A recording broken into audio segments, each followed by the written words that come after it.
Welcome to Oregon Photo Walks. People often ask if one lens can do everything. Well, today we're not interested if one lens can do everything.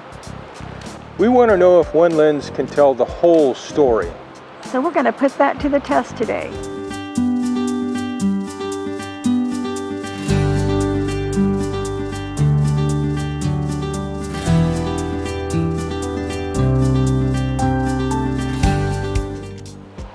We're going to spend one day at Cape Arago. And we're each using one lens only. I'm using my Z5 with the 28 to 400 millimeter Nikkor lens.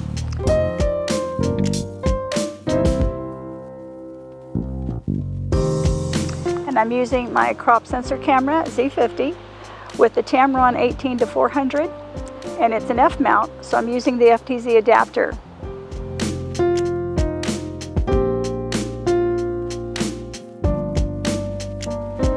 By the end, we want enough photographs so that someone who's never come here can feel like they visited.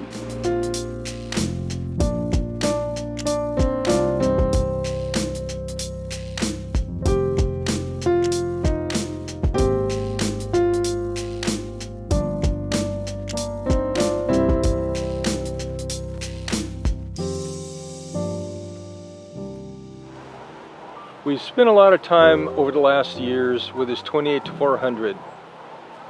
But today isn't about the lens. It's about whether one lens is enough.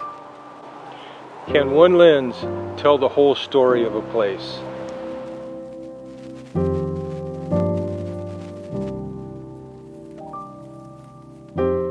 We didn't come here looking for deer. We came here looking for photographs. Sometimes the place tells you what the story is.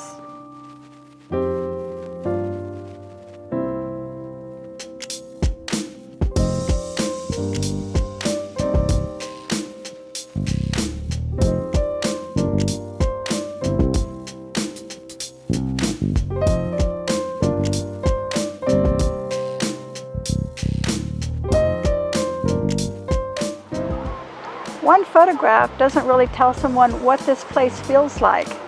It tells them where they are. Now we have to show them why they care. These little chipmunks probably entertained us longer than anything else that day. Someone had left a few seeds on the stump. And it gave us a chance to quietly watch their behavior.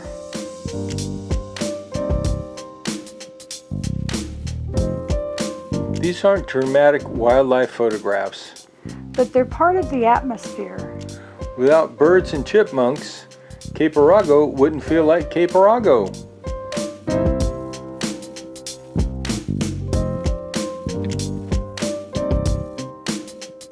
When people think about wildlife here, they usually think of seals or whales.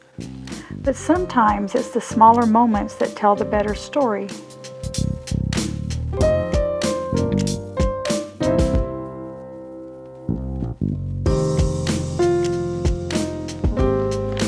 One thing I like about using a Superzoom is that I don't have to stop and change lenses.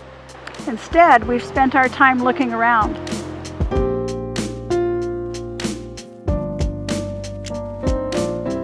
We've shown people where Cape Arago is. But if that's all we photographed, we'd be leaving out a big part of the story. Exactly. Cape Arago isn't just cliffs and ocean. It's also the animals that call this place home. These two young bucks were just quietly feeding near the edge of the bluff. That's what I loved about this scene. You had the deer, and just beyond them, the Pacific Ocean. That's Cape Arago.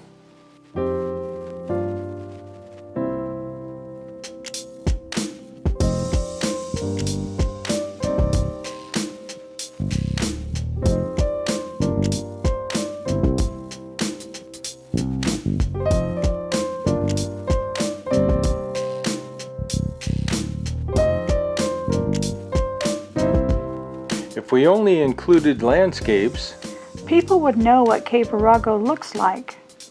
But they wouldn't know what it feels like.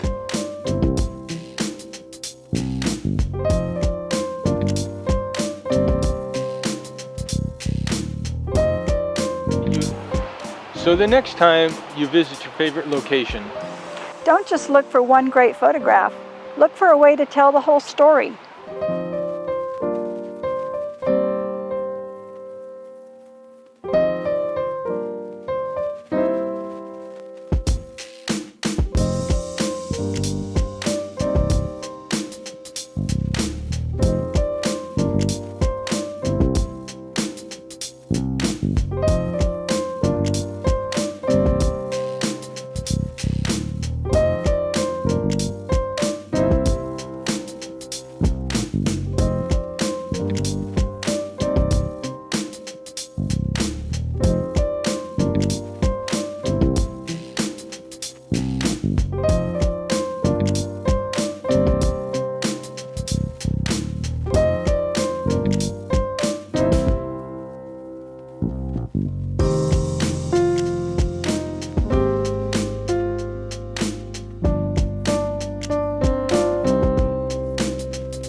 so we'd love to know if these photographs made you feel like you visited with us.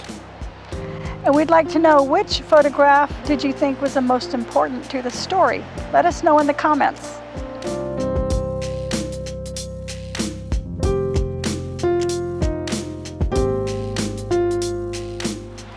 All right, it's time for Q&A.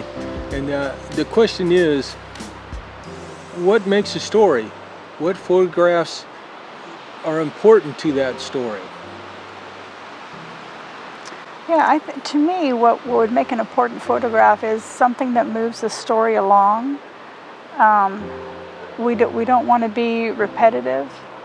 If you've got 3 photographs of an ocean and they're all beautiful, you don't need a 4th one. And that's just in terms of telling a story. So what makes a photograph important to the story for you? Well, like you said, it has to move the story along. You know, we've got many beautiful photographs. Do they all belong in the story? Probably not. Sometimes it's more a documentary. You show something, you know, that's here that maybe not everybody gets to see. You know, like a lot of people come out to the ocean, Cape Arago here, and they show, you know, they jump out of the car and they want to see the whales and the seals and things like that. Nothing wrong with that. That's all good. But, you know, there's a lot more here. And part of the reason why we come out here, we've been out here, I don't know, 1,000 times, and we chose this place to make a story because there's a lot of flora and fauna here that you don't get to see otherwise. It's not the same every time we come out. Sometimes we see the same animals, but a lot of times we don't. And, you know, it's just, I thought it was a wonderful way to be able to talk about this area and tell the story of Cape Arago. Right. These photographs that we have, that we're showing you, these were all on a given day. There's so much more here, so much more. And so by putting this story together, we're hoping to be able to give everybody a broader view, a more nuanced view of this area. So if you could only choose one photograph from today, which one would you choose? Oh, I think it was the osprey. Been waiting for that osprey to come back, or an osprey. It was in the same place we've seen him before, don't know whether it's male or female, but it would be that osprey.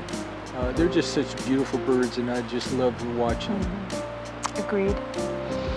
How about for you?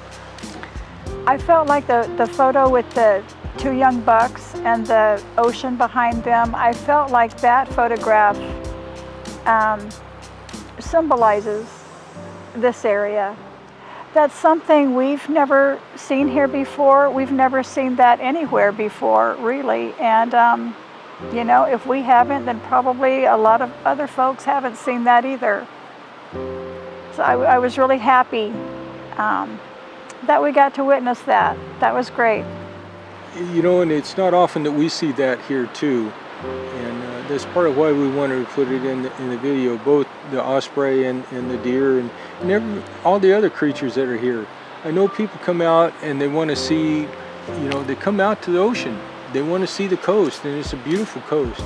The sea stacks and the pelicans and, you know, everything that's here. But many times, you know, I think people, you know, come through here and don't realize we have deer, you know, we have turkey. Bald eagles, You know, pelicans, immature herons, eagles, egrets, yeah, vultures. all kinds of things. So, you know, Right. and on any given day, you might see some of those, you might not see any, and then maybe you get lucky and see it all.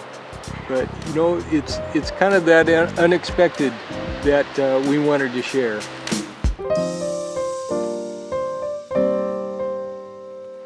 See you on the next photo walk.